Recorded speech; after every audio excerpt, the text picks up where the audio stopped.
ಶ್ರವಣಬೆಳಗೊಳದ ಶ್ರೀ ಕ್ಷೇತ್ರ ಜೈನ ಮಠಕ್ಕೆ ನೂತನ ಸಂಸದರಾದ ಶ್ರೇಯಸ್ ಎಂ ಪಟೇಲ್ ಅವರು ಆಗಮಿಸಿ ಶ್ರೀಗಳ ಆಶೀರ್ವಚನ ಪಡೆದು ಪುನೀತರಾದರು. ಹಾಸನದಿಂದ ಶ್ರವಣಬೆಳಗೊಳಕ್ಕೆ ಸಂಸದರು ಆಗಮಿಸುತ್ತಿದ್ದಂತೆ ಕಾಂಗ್ರೆಸ್ ಕಾರ್ಯಕರ್ತರು ಮತ್ತು ಅಭಿಮಾನಿಗಳು ಪಟಾಕಿ ಸಿಡಿಸಿ ಜೈಕಾರ ಹಾಕುವುದರ ಮೂಲಕ ಸಂಭ್ರಮಿಸಿದ್ರು. ಇದೇ ವೇಳೆ ಜೈನ ಮಠಕ್ಕೆ ಆಗಮಿಸುತ್ತಿದ್ದಂತೆ ಮಂಗಳವಾದ್ಯ ಗೋಷ್ಠಿಗಳ ನಡುವೆ ಸಂಸದರನ್ನ ಬರಮಾಡಿಕೊಂಡ್ರು. ಬಳಿಕ ಕೃಷಿ ದೇವಿಗೆ ಪೂಜೆ ಸಲ್ಲಿಸಿದ ಬಳಿಕ ಮಠದ ಪೀಠಾಧ್ಯಕ್ಷರನ್ನ ಭೇಟಿ ಮಾಡಿದ ಸಂಸದ ಶ್ರೇಯಸ್ ಪಟೇಲ್ ಕೆಲಕಾಲ ಸ್ವಾಮೀಜಿಗಳೊಂದಿಗೆ ಮಾತುಕತೆ ನಡೆಸಿದ್ರು. ಸ್ವಾಮೀಜಿಯವರನ್ನ ಭೇಟಿ ಮಾಡಿ ಆಶೀರ್ವಚನ ಪಡೆದ ಬಳಿಕ ಶ್ರೇಯಸ್ ಪಟೇಲ್ ಮಾಧ್ಯಮಗಳೊಂದಿಗೆ ಔಪಚಾರಿಕವಾಗಿ ಮಾತನಾಡಿ, ಮೊದಲ ಬಾರಿಗೆ ಮಠಕ್ಕೆ ಆಗಮಿಸಿ ಶ್ರೀಗಳ ಆಶೀರ್ವಾದ ಪಡೆದಿದ್ದೇನೆ.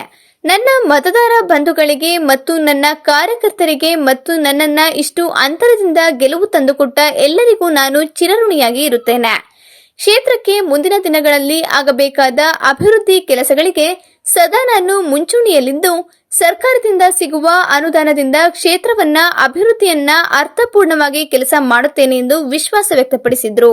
ಮುಂದಿನ ದಿನಗಳಲ್ಲಿ ಬರುವ ಚಿಕ್ಕಬೆಟ್ಟ ಮಹೋತ್ಸವದ ಅಂಗವಾಗಿ ಶ್ರೀಗಳು ಕೆಲ ಹೊತ್ತು ಮಾತುಕತೆ ನಡೆಸಿದ್ರು. ಅದಕ್ಕೆ ನನ್ನ ಸಂಪೂರ್ಣ ಸಹಕಾರದೊಂದಿಗೆ ಸರ್ಕಾರದಿಂದಲೂ ಅನುದಾನ ತರುವ ಕೆಲಸ ಮಾಡ್ತೇನೆ ಎಂದು ಭರವಸೆ ಕೊಟ್ಟರು.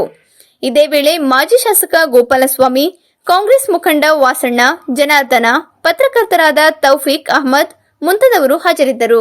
ಸ್ಥಳೀಯ ಹಾಗೂ ನಿಖರ ಸುದ್ದಿಗಾಗಿ ಸಬ್ಸ್ಕ್ರೈಬ್ ಆಗಿ ಬೇಮಾ ವಿಜಯ ಡಿಜಿಟಲ್ ಯೂಟ್ಯೂಬ್ ಚಾನೆಲ್ ಹಾಗೂ ಪಕ್ಕದಲ್ಲಿ ಕಾಣುವ ಬೆಲ್ ಐಕಾನ್ ಕ್ಲಿಕ್ ಮಾಡಿ ಕ್ಷಣ ಕ್ಷಣದ ಅಪ್ಡೇಟ್ಗಳನ್ನು ಪಡೆದುಕೊಳ್ಳಿ.